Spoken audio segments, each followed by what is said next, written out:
Welcome, fellow horror hounds, and welcome to the latest episode of Talk and Stalk, your unholy home for horror. I'm your host, as always, Barry, and today's podcast, I'm really just going to be ranking and talking about, quite briefly, each film, because there's quite a few films to get through, my top 10 horror movies of the 1960s. This is very much kind of a companion piece. Quite recently, I did a podcast listing my top 10 70s horror films. So I just thought I'd follow it up with this. Now, I actually think the 60s was actually a great decade for horror. The 70s is probably my all-time favourite decade for horror, very, very closely followed by the 80s. But the 60s actually does contain some of my favourite horror movies of all time. So now there's going to be some honourable mentions. I'll admit I've not seen every horror film from the 60s.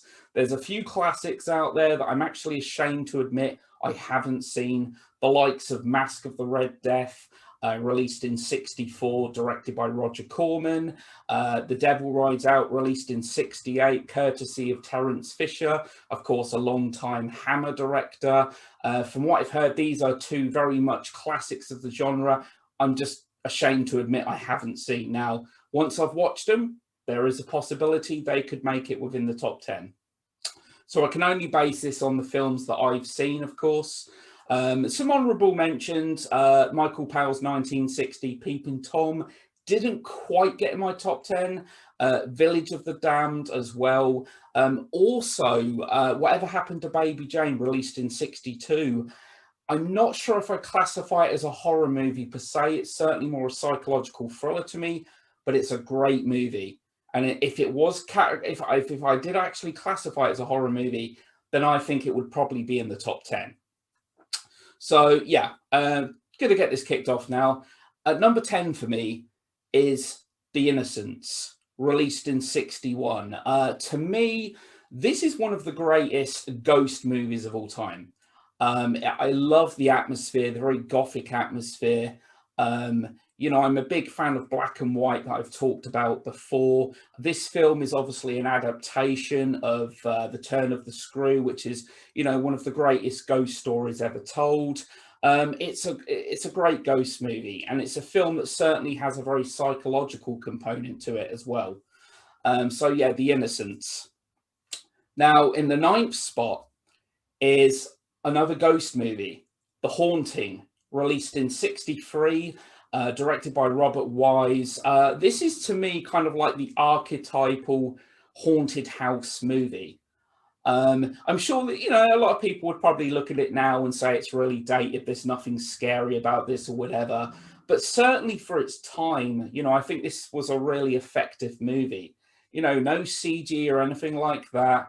It's just a really good haunted house film that, again, has a great sense of atmosphere. Less said about the 99 remake, the better, which I really don't like. It's basically just a CG fest. So yeah, but The Haunting, one of my favorite haunted house movies of all time. Now, in the 8th spot is Carnival of Souls, released in 62.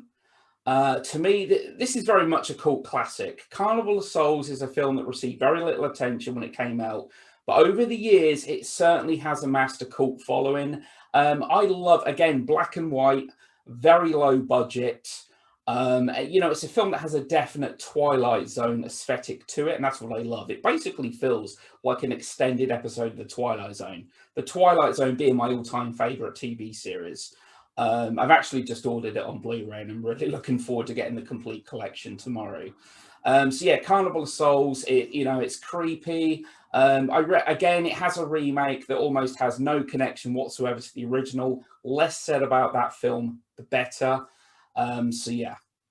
Now, in the 7th spot is a film that I will admit I only watched for the first time a few months ago. And it was released in 1960, and it's called City of the Dead. I'd heard of it. I do actually plan on purchasing it on Blu-ray. I absolutely love the atmosphere in this film. Again, black and white. I find that black and white has a real kind of purity to it. And City of the Dead, I think is a great example of the genre, but it's one that probably doesn't really get talked about that much. It has an alternate title, actually, which is actually escaping me at this present point in time. It stars the legend, the icon that is Christopher Lee. As I said, just a great atmosphere to this film. And it takes, I won't go into spoilers in case people out there haven't seen it, but there's another movie that came out in the same year that it follows a similar path to without actually going into it. But this movie actually started production before the other movie. So, yeah, City of the Dead, highly recommend. Very quickly upon watching it, became one of my favorite horror films of the 60s. Now, in sixth place now is one of my favorite Hitchcock's films, The Birds, released in 63. To me, this is one of my personal favorite Hitchcock movies. This was Hitchcock doing horror, doing all-out horror. Now, there's another film on the list that I'm going to get to shortly. I'm sure everyone's already probably worked out what it is. But The Birds is, it's a great creature feature. Basically taking what is, traditionally an innocent creature and, putting a dark twist on it. Birds are attacking humans. It stars Tippi Hedren, of course, Rod Taylor, and a very young Veronica Cartwright. This is a great film. And again, we never get an explanation as to why the birds are doing this. The whole kind of like less is more in that. The fact that we don't know makes it kind of scary in itself, in my opinion.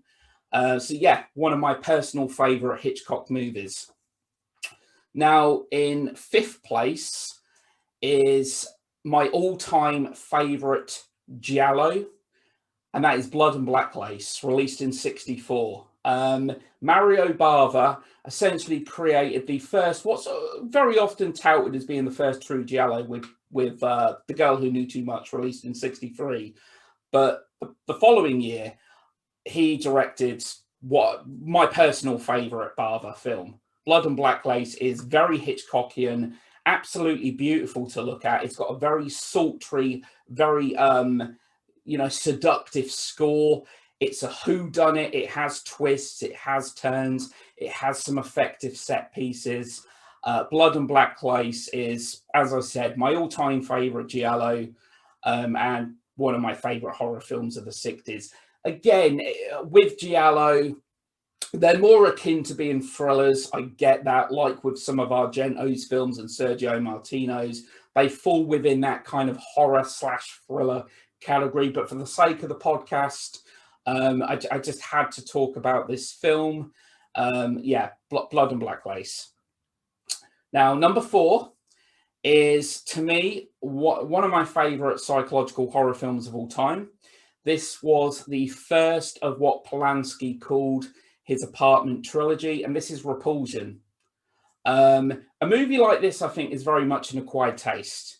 It's a very slow-burning character study about a woman's descent into madness. But I absolutely love this film. I feel like there's a great sense of atmosphere.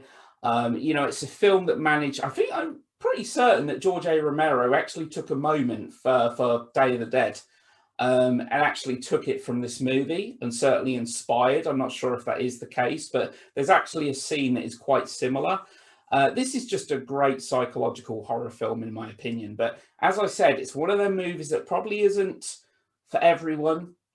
It's devoid of jump scares or anything like that. It's about watching a woman's descent into madness, played by the beautiful Catherine Deneuve. I think I'm pronouncing that correctly. So yeah. Now we're on to my top 3. Now in third place is another Polanski film, Rosemary's Baby, released in 1968. Many people would regard this as one of his best, if not his best. I absolutely love The Tenant as well, another psychological horror film that was actually released in the 70s. Rosemary's Baby is widely regarded by many to be the best film of the apartment trilogy. It's certainly the most well-known. It's the one that gets the most attention. It's a great movie, in my opinion. I love how it kind of blurs the lines between fantasy and reality. It's a movie that's very masterfully directed. I think Mira Farrow does a great job in this film. And again, at the end of the movie, without going into spoilers, it would have been so easy to show something and they choose not to, leaving up to the audience's imagination. I think Rosemary's Baby is just a classic psychological horror piece. Now, in the second spot here, there were two films jostling for the top spot. But in the second spot, it's Night of the Living Dead, released in '68. The zombie film that essentially started it all. This is the film that really set the template for the zombie genre to follow. Very low budget, a very kind of Twilight Zone aesthetic to it. The low budget black and white just adds to the film's atmosphere and creepiness, in my opinion. And it's an influential film. You know, George A. Romero really kind of, you know, laid the conventions down, cemented the conventions in place with this movie for zombie films to follow. And it's one of the first horror films I ever saw, and it absolutely terrified me as a kid. On to the number one spot. I'm sure anyone that knows me well knows probably what it was going to be from the get-go. And that is Psycho, released in 1960. Now, Psycho, I realise, is very much in the mould of a thriller. It's a thriller slash horror hybrid. This is, to me, like the granddaddy of contemporary horror films. Psycho is a movie that kind of veered away from, you know, traditionally horror would be so accustomed to seeing aliens and monsters, and Psycho showed us that the human psyche is every bit as scary, if not scarier, than the monsters that we see on screen. Psycho is incredibly well directed by Alfred Hitchcock, obviously based on the 1959 novel by Robert Bloch. It certainly, without a doubt, has one of the most iconic, if not the most iconic scene in horror movie history, of course, with the shower scene, beautifully accompanied by Bernard Herrmann's score. It's just an iconic film, such an iconic movie. You know, everyone knows the twist now. It's very much become ingrained into popular culture. But to me, Psycho, without a doubt, one of my, not my favorite Hitchcock film, but it's certainly in my top three. Vertigo is probably my favorite Hitchcock movie, but Psycho is certainly high up there. And it's a film that he took risks on, certainly, because, you know, Hitchcock had established himself as a fantastic director and no studio wanted to touch his film. You know, that they felt like he could ruin his reputation for essentially making a horror movie. So yeah, that's my number one. So that's pretty much all I really wanted to talk about. As I said, there's a lot of horror films from the '60s. Obviously, I haven't talked about. But yeah, if you're interested in telling me what your favorites are, certain maybe films I've missed that you would place in your top 10, please feel free to comment. And thanks a lot to everyone that listened. And I'll be back again soon to haunt you and torment you. And if you've liked what you've heard, please feel free to subscribe to my channel. All support is just massively appreciated. It means a lot. So adios for now, and I'll be back again soon. Take care.